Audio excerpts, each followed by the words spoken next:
using that we can design our website or our web pages. Okay. So first let's describe the both browser and developer.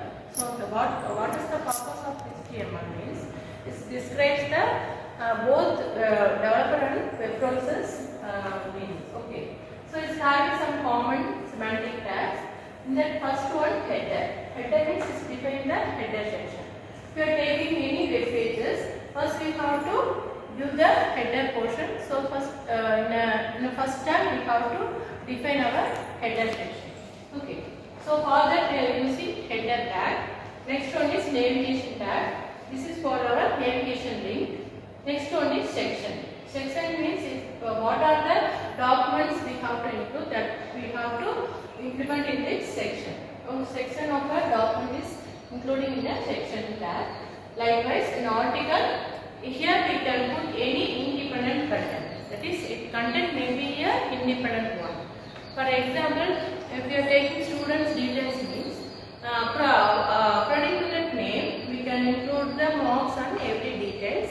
So, independent details, some common details are present and known. So, that also we can add in this article tag.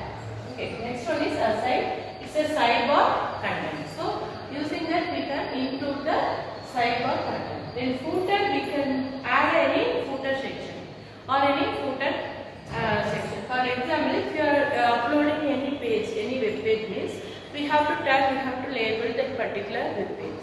So, in footer, we can identify what is the purpose and what are the content we are putting in that particular web pages we have to describe.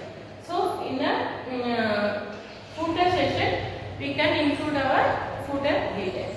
Next one is main content. In this document, so after deciding these elements, so finally we can give our main content.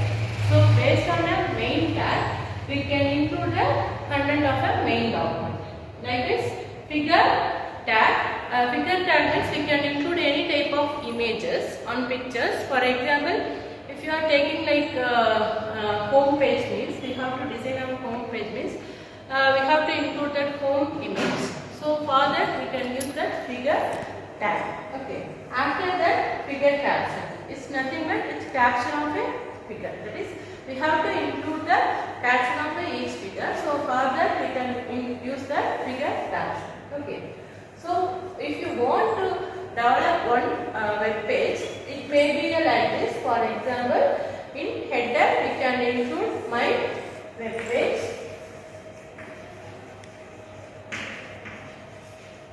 So in so we can include the header tag. Header part we can tag this my web page. In that one we can create a option like home page and about. Two options, home and about. So after that we can include our footer here in that particular web page. So in footer we are including a copyright 2026. Okay. So this is the content of a article. So in the article tag we can include this is the article content. Okay. So normally in a website we are having the header part, footer part and the main content part. So these are all the main tags which we are using for our website web page development. Okay. So in a header we can include the header pages, navigation, we can add the link in the navigation bar. So likewise section bar we can include the particular section.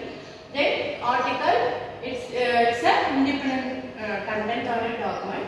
Then aside is a nothing but sidebar we can use it. Footer we can add our footer. In the main content we can add in the main tag. After that figure we can include by a figure tag. Then figure caption is nothing but it's adding our caption for that particular figure. So it's an example of this web pages. So in this one we can use the example as a my web page. Then footer we are adding copyright 2026. Like this home page, home and about link. Then content article we are adding. This is the article content. So this is our model page of our